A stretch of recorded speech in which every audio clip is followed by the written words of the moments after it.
ایک طرف شامی صاحب سر یہ رپورٹ آ گئی ہے اور اس رپورٹ کے بعد ہم نے دیکھا کہ جو عدالت ہے اس نے حکم جاری کیا ہے اور کہا ہے کہ ایک تو یہ کہ عمران خان صاحب کو آنکھوں کے ماہر ڈاکٹر تک رسائی دی جائے، ساتھ ہی کیونکہ یہ بھی کہا گیا کہ جی حکومت کا موڈ اس وقت اچھا ہے تو بیٹوں سے رابطے کے لیے ٹیلی فونک سہولت جو ہے وہ بھی انہیں دی جائے اور یہ سب کچھ 16 فروری سے پہلے کیا جائے۔ تو سچویشن تشویشناک تھی ہے یا جو حکومت کہہ رہی ہے کہ نہیں جی جو بیانیہ تھا وہ دم توڑ گیا، سب جھوٹ تھا،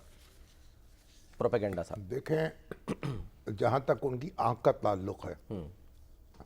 وہ تو متاثر ہوئی ہے۔ اب اس کو 15% بینائی جو ہے اس وقت اس میں باقی ہے۔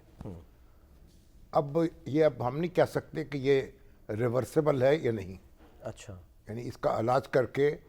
بینائی واپس آ سکتی ہے یا خدا نخواستہ جو ہے نقصان مستقل ہو گیا ہے۔ ٹھیک ہے۔ بہرحال تو آنکھ کے معاملے میں اگر آپ دیکھیں تو وہاں تو جو جیل حکام ہیں ان کی غفلت یا بے اعتنائی یا مطلب کیا کہیں گے اس کی، یعنی ایک سخت دلی نظر آتی ہے، کیونکہ اکتوبر کے مہینے میں اگر ان کو تکلیف شروع ہوئی تھی تو فوری طور پر ان کا اہم یعنی جو بھی اس کے یعنی ماہر ترین ڈاکٹرز ہیں ان سے علاج کروانا چاہیے تھا۔ ٹھیک ہے، جو پیمز میں بعد میں لے کے گئے، جی ہاں، پہلے وہاں سے چیک اپ ہو سکتا تھا۔ تو یہ جو غفلت ہے یا بے حسی ہے یہ تو ناقابل معافی ہے، اور جن لوگوں نے اس کا ارتکاب کیا ہے ان پر تو کارروائی ہونی چاہیے، اور سلمان اکرم راجہ صاحب نے کہا بھی ہے کہ ہم ان کے خلاف قانونی کارروائی کریں گے۔ جی ہاں، راجہ ناصر عباس کہہ رہے ہیں کہ ہم جی احتجاج کریں گے، سڑکوں پر آئیں گے۔ لیکن جو بحثیت مجموعی جو ان کے جو ماحول ہے، جو حالات ہیں، ظاہر ہے کوئی مثالی تو نہیں ہے، اس سے بہتر بھی ہو سکتے تھے،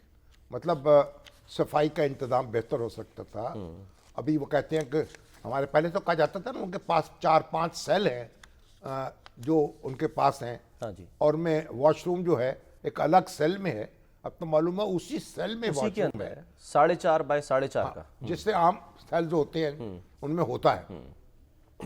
تو پھر اسی طرح جو صفائی ہے، اگر تسلی بخش انتظام تھا لیکن بہت اچھا انتظام نہیں تھا، اور انہوں نے دیکھا کہ ٹی وی لگا ہوا ہے، چلتا ٹی وی موجود تھا، انہوں نے کہا بھئی چلا کے دکھاؤ، تو چل نہیں سکا، یہ بھی آپ دیکھیں۔